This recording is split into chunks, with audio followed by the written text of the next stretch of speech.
शराब घोटाले में फंसी आम आदमी पार्टी की परेशानियां लगातार बढ़ती जा रही हैं। जहां सुप्रीम कोर्ट ने अरविंद केजरीवाल की अर्जी को तुरंत सुनने से इनकार कर दिया, वहीं आम आदमी पार्टी के विधायक ने इस्तीफा दे दिया। आपको बता दें कि किस तरीके से अरविंद केजरीवाल को पिछले 24 घंटे में 4 झटके लगे हैं। सबसे पहले गिरफ्तारी को लेकर जो सुप्रीम कोर्ट का दरवाजा खटखटाया था, उसमें सुप्रीम कोर्ट ने कहा कि आपको विशेष दर्जा नहीं दिया जा सकता, तुरंत सुनवाई नहीं हो सकती। इसके बाद सुप्रीम कोर्ट ने साफ कर दिया कि सबके लिए कानून एक जैसा है, आपको अपनी बारी का इंतजार करना होगा। जहां कोर्ट ने केजरीवाल की याचिका को खारिज किया, वहीं केजरीवाल का सबसे बड़ा झटका उनकी ही सरकार में मंत्री और विधायक राजकुमार आनंद ने दिया। राजकुमार आनंद ने कहा कि आम आदमी पार्टी भ्रष्टाचार में डूबी हुई है और वो इस्तीफा दे रहे हैं। यही वो राजकुमार आनंद हैं जिसके खिलाफ ईडी ने कार्रवाई की थी और पैसे के लेन देन के मामले में इनके प्रीमाइसेस पर जांच हुई थी। अब वही आनंद केजरीवाल को सबसे बड़ा भ्रष्टाचारी कह रहे हैं। आइए आपको सुनवाते हैं विधायक ने इस्तीफा देने के बाद किस तरीके से अरविंद केजरीवाल पर हमला बोला है। दिल्ली के मुख्यमंत्री को देश की मोदी सरकार जेल में हिटलर शाही की तरह रखना चाहती है। दिल्ली की तिहाड़ जेल को गैस चैम्बर में तब्दील करना चाहती है। अरविंद केजरीवाल अपने वकीलों से अगर बात नहीं करेंगे तो अपना केस लड़ेंगे कैसे? महंगे महंगे वकीलों पे करोड़ों रुपए खर्च करके अरविंद केजरीवाल एक माहौल तो बना सकते हैं, लेकिन सच्चाई नहीं बदल सकते। सच्चाई ये है कि अरविंद केजरीवाल आपने शराब घोटाले में चोरी की है, भ्रष्टाचार किया है और आम आदमी पार्टी इसमें पूरी तरह से दोषी है। टिकता जो आम आदमी पार्टी में शून्य है, इनसे उम्मीद नहीं कर सकते कि ये थोड़ी सी भी इनको शर्मिंदगी होगी। ये जाना चाहते हैं, जय इनका अधिकार है, लेकिन अंततः सच यही है कि अरविंद केजरीवाल भ्रष्टाचारी हैं। तो देखा आपने किस तरीके से आम आदमी पार्टी के विधायक के इस्तीफे के बाद सियासत गर्मा गई है। हमारे सहयोगी भास्कर मिश्रा हमारे साथ हैं। भास्कर, आम आदमी पार्टी लगातार कहती रही है कि हमारे विधायकों को ईडी से डराया जा रहा है और जब राजकुमार आनंद का इस्तीफा हुआ तो यही जवाब आया। देखा, हमने तो पहले ही कहा था। इस इस्तीफे को कैसे देखा जाए? और देखिए पवन, आम आदमी पार्टी के लिए एक बड़ा हथियार उनको जरूर मिल गया। वो पहले ही कह रहे थे कि ईडी की कार्रवाई सिर्फ इसलिए हो रही है कि दिल्ली में आम आदमी पार्टी की सरकार को गिराने की कोशिश है, उनके विधायकों को तोड़ने की कोशिश है, उनके मंत्रियों को खरीदने की कोशिश है और उसी दिशा में ये आरोप आम आदमी पार्टी के द्वारा लगाए गए। लेकिन ये भी संगीन है जिस हिसाब से दिल्ली के एक कैबिनेट मिनिस्टर मीडिया के सामने आते हैं और वो कहते हैं कि भ्रष्टाचार से लड़ने वाली पार्टी अगर खुद भ्रष्टाचार करे तो उसमें अब सफोकेशन हो रहा है।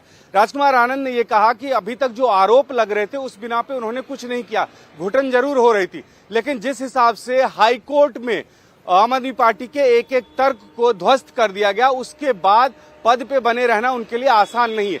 ये दोनों तरफ से मुश्किल है आम आदमी पार्टी के लिए। एक तरफ ये कह सकती है कि भारतीय जनता पार्टी यही कोशिश कर रही थी कि सरकार टूटे, विधायक टूटे, मंत्री टूटे, वही हो रहा है। लेकिन दूसरी तरफ एक मंत्री जिसके बारे में वो खुद कहते थे कि आम आदमी पार्टी का सच्चा सिपाही है, हम लोग दूसरी मिट्टी के बने हुए हैं, वो अगर आके कहते हैं, वो भी ऐसी घड़ी में जब कोर्ट से भी आपको राहत नहीं मिल रही है और हर तरफ आपके ऊपर में हमले हो रहे हैं, उसके बाद अगर आपका एक मंत्री खुद आके कह रहा है कि एक ऐसी पार्टी जो भ्रष्टाचार में लिप्त है उनके साथ मैं नहीं रह सकता हूं, ये बहुत बड़ा सवाल है आम आदमी पार्टी के लिए भी। उनको भी अपना घर अब मजबूत करना पड़ेगा। सिर्फ इस बिना पे नहीं बच सकती है आम आदमी पार्टी ये कह के कि तोड़ने की कोशिश हो रही है। ये दो तरफा कार्रवाई होती है। अगर तोड़ने की कोशिश हो रही है तो टूट भी रहा है आपका विधायक और मंत्री, और इसका ख्याल आप ही को रखना होगा। इस सवाल का जवाब भी आप हमारे साथ बने रहिए। अब सवाल ये है कि क्या ये सचमुच भ्रष्टाचार को लेकर इस्तीफा है या ईडी की कार्रवाई को लेकर ये सब हुआ है? आपको बता दें कि राजकुमार आनंद के आधिकारिक आवास पर ईडी ने छापेमारी की थी। इतना ही नहीं, 12 ठिकानों पर छापेमारी हुई थी जिसमें 7 करोड़ से ज्यादा के लेन देन का सूत्र दावा कर रहे हैं कि 7 करोड़ से अधिक का कैश इधर से उधर हुआ।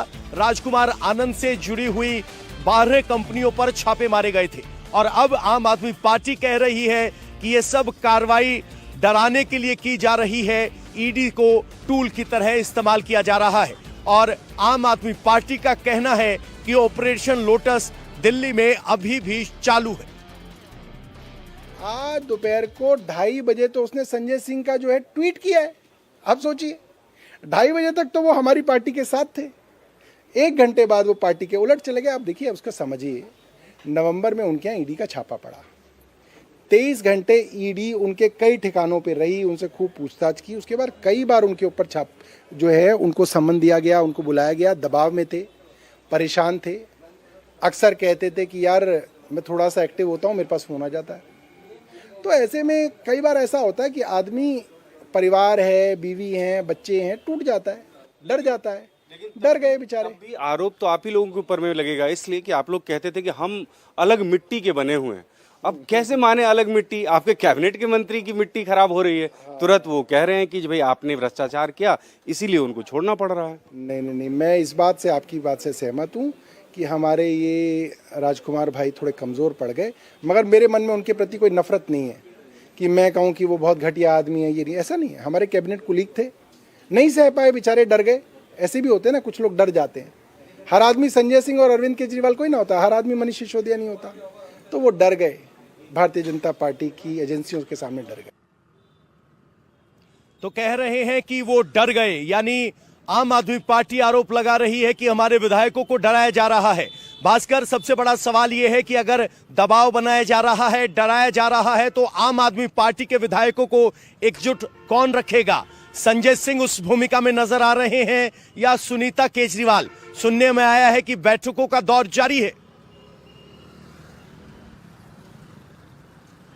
बिल्कुल, देखिए एक सबसे बड़ी भूमिका पब्लिक परसेप्शन बनाने की, जनता में मैसेज देने की, वो संजय सिंह की है।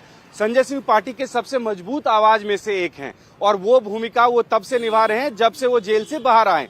लेकिन ये भी महत्वपूर्ण है कि पहली बार कल ऐसा हुआ कि आम आदमी पार्टी के सीनियर नेताओं की बैठक हुई, लोकसभा चुनाव प्रचार को लेकर बैठक हुई और उस प्रचार के लिए जो बैठक हुई थी उसमें सुनीता केजरीवाल पहली बार आई और ये जानकारी भास्कर, इस वक्त की एक बड़ी खबर आ रही है, आपको बीच में रोकना चाहूंगा। अरविंद केजरीवाल की सुप्रीम कोर्ट में जो अर्जी लगी थी उस पर सुनवाई अब 15 अप्रैल को होगी। आपको बता दें कि अरविंद केजरीवाल ने ईडी की गिरफ्तारी और ईडी की कार्रवाई को गैरकानूनी बताते हुए उसे चुनौती दी है। इसी चुनौती को हाईकोर्ट में दिया गया था, तब हाईकोर्ट ने इस मामले को रद्द कर दिया था, जिसके खिलाफ अरविंद केजरीवाल कल सुप्रीम कोर्ट पहुंचे थे। लेकिन सुप्रीम कोर्ट ने अर्जेंट हियरिंग से मना कर दिया था और अब यह जानकारी सामने आ रही है कि 15 अप्रैल को अरविंद केजरीवाल की इस दलील पर कि ईडी का पूरा मामला गलत है, रद्द किया जाए, इसको लेकर 15 अप्रैल को ये सुनवाई होने वाली है।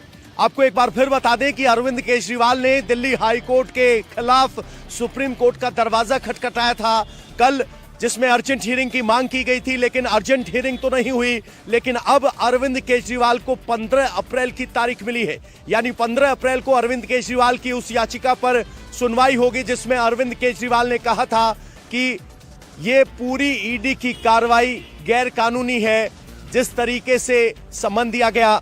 और अब दिक्कत यह है कि अरविंद केजरीवाल की इस सुनवाई 15 तारीख को होगी।